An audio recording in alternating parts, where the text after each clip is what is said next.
Right, welcome back to Spare Time Network, the channel where we do things in our spare time so you don't have to. I'm working on an intro. It's been a while. Obviously I was updating the channel before and there was going to be big change of things, but unfortunately in the space of since that video we've had 3 storms and a pandemic. So it's not been too easy, especially when what we do is very weather dependent, but my dad's got his car back on the road. So yeah, the Civic that my dad drives, the very clean one, is back on the road now. He's got a new brake setup as well. So we're going to hit some nice roads, give a few updates on the cars. I thought it would just be a good opportunity, especially with the days not too bad. There you go, photography skills 101, look at that. Beautiful that. Tell you what, mind, it was a challenge getting here. Yeah, we found the place we were at before. Where we initially parked originally is being blocked off by a load of dirt, so thanks farmer. We're parked in a weird position. You want me to hold it for you? Not the first time a man said that to us. It was my uncle Ken. So we want to talk about the cars because obviously we've got a little bit of things to talk about. You know, this one's had a few things done to it. This is my dad's, it's now back on the road. Away. And then of course my own, which is slowly dying and deteriorating as it's went through a winter, so we're going to talk about that one as well. So this is what you already know as a K20, typical one of an FN2. You've got your cover here, silverness here, it's nice and warm at the moment, it's nice and toasty. This is what you normally expect. Now we've got a few subtle things here. Obviously you've got your ram air pipe here, has a K&N panel filter. It's pretty stock other than that, it's got nothing else really fancy in there. Definitely no turbo or supercharger here. But my dad's is a little bit more different. It doesn't have any forced induction before anyone gets any ideas, but it is slightly modified. It looks a lot better I think now, and something I'd maybe consider in the future. So we're going to go around to that one now. So just take a look at the Dirty Daily before we go over. Away. Alright, so now that you've seen what a standard K20 engine bay looks like on an FN2, this is what a lightly modified, different looking one looks like. Someone who's got a lot more time on their hands than me, at least. So this one, obviously you've got no cover anymore, totally removed that, and we've fitted this aftermarket fuel rail. It's also been tucked under to look a lot tidier, and then we've also got a fitting up here which is actually K-tuned, so it goes up the middle instead of the right side, and then these are just being blanked off, and it's just a much cleaner look, looks way better. We've got a flush fit spark plug cover here, which is now black instead of obviously the silver, which sort of protruded out a little bit. We've got a double Kia Moon dipstick. This is actually, in my opinion, probably about the same as like a K-tune one in terms of quality, except it's about 13 million times cheaper. So if you're looking for like one of those style ones, you can also get blank ones that have no branding on if that's your thing.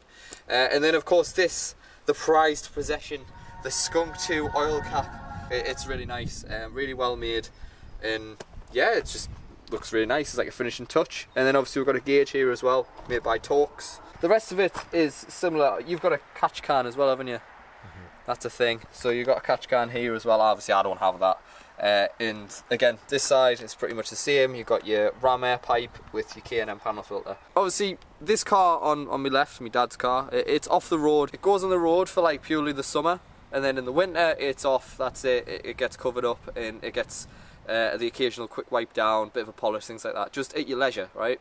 My car is a daily. So what I'm going to talk about now is sort of the hardships of owning a car like this every single day, or driving it every single day, because if it's now been through a winter, we're starting to get through this winter, we're getting into the near enough to the summertime, clocks are going forward now, we're getting fairly close. So I want to discuss what has deteriorated on this car ever since the FN2 fixes, because if you kept up with that series, which actually a few people commented on the last video, they were saying, oh, good to be back to see the FN2 content. I appreciate all of you, thank you very much for that support, but I want to show you now not how downhill the cars went, because mechanically it's more than adequate, it's just more cosmetics. So we're going to start with the brakes. The brake calipers I think are the biggest one, because we all saw them get refurbished in the FN2 fixes series. They're not quite the same now.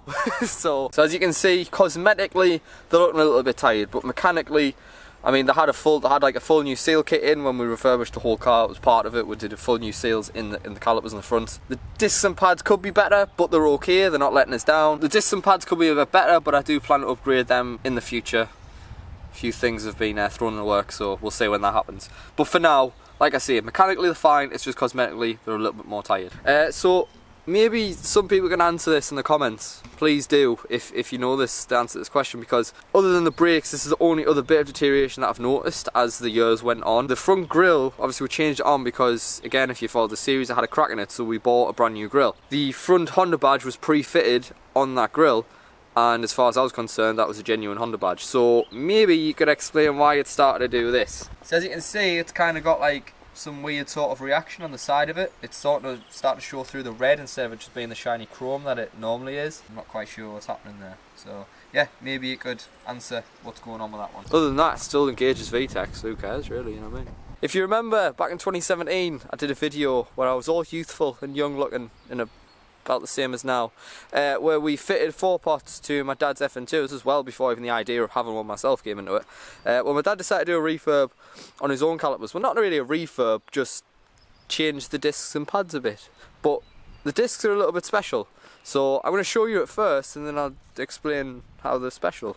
Obviously, you know, you've got your massive Brembo 4-pot here, it's looking all beauty in its glory. So we've got some dimpled discs here, you know, pretty good looking. Very reminiscent of the FK2, which was, I guess, what you were going for, am I right? And he's nodding profusely. These were originally high carbon blank discs. So what I decided to do was cut out a cardboard template of how we wanted the actual dimples to be, using a geometry set, by the way, you know, fancy compass, all that. And then he used a pillar drill to actually drill the dimples out, and as you can see, the results are amazing. So there you go. Just ignore the really tacky Honda dust cap thing there. I mean, I don't know what's going on with that, to be honest with you. Look at that. Like something got off Wish. What were you thinking there? That's essentially all I want to really talk about. The car's doing fine. Give a little update on what's actually been happening. I do have obviously a few updates for mine to be getting on with soon. I've actually got an exhaust system to fit. I want to fit some spaces. Did you just drop one there? Jesus Christ. Spaces to buy and fit. There's a few plans coming along, and again, I do want to do a few more non-car related things, but with the way the world's going at the moment, yeah, it's tricky to plan much at the moment. So yeah, I do want to touch on that, by the way. Obviously, you know, you've got the coronas going around, as people are calling it. Just stay safe, everyone. Yeah, just wash your hands. Don't be a dirty bugger. Before you tuck into your sausage roll, go to the toilet, if you do, and then just wash your hands after. Just stupid stuff like that people should be doing anyway. Just take care of yourselves, stay away from the horrible virus and all that good stuff, because, yeah, it's not good.